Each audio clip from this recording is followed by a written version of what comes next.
Is this how World War III begins? Iran versus America. Is this just another conflict or the beginning of something much bigger? Because when two powerful nations move toward direct confrontation, the entire world pays attention. And in 2026, that tension turned into action. In late February 2026, large-scale coordinated strikes hit Iran. These were not random attacks, they were precise.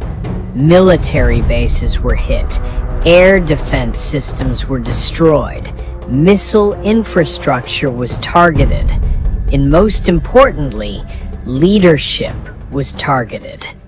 That decision changed the nature of the conflict. In modern warfare, leadership is not just symbolic, it controls decisions, it controls communication, it controls strategy. So when leadership is removed, the goal is disruption. But disruption doesn't always mean collapse. Sometimes it creates resistance. After the strikes, Iran responded quickly. Missiles were launched, drones were deployed. Targets included US bases in the region and allied infrastructure. The conflict expanded. This was no longer limited to one country. Neighboring regions felt the impact. Air defenses were activated across borders, naval forces were deployed, and global attention intensified.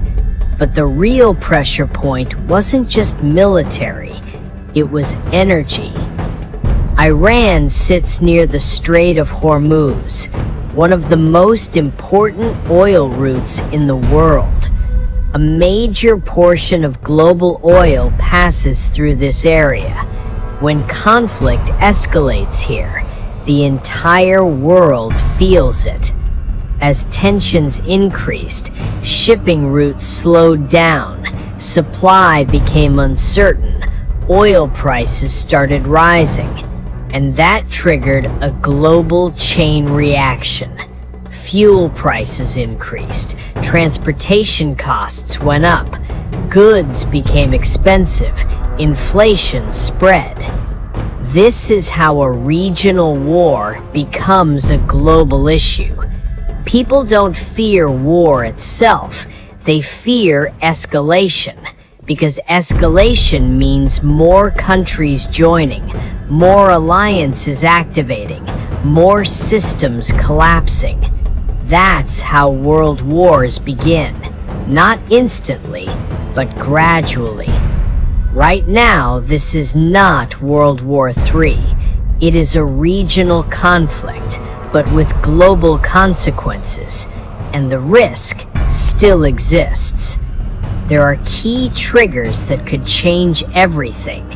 If major powers directly enter the war, if large-scale invasion begins, if nuclear weapons are used, if alliances activate globally, any of these would escalate the situation dramatically.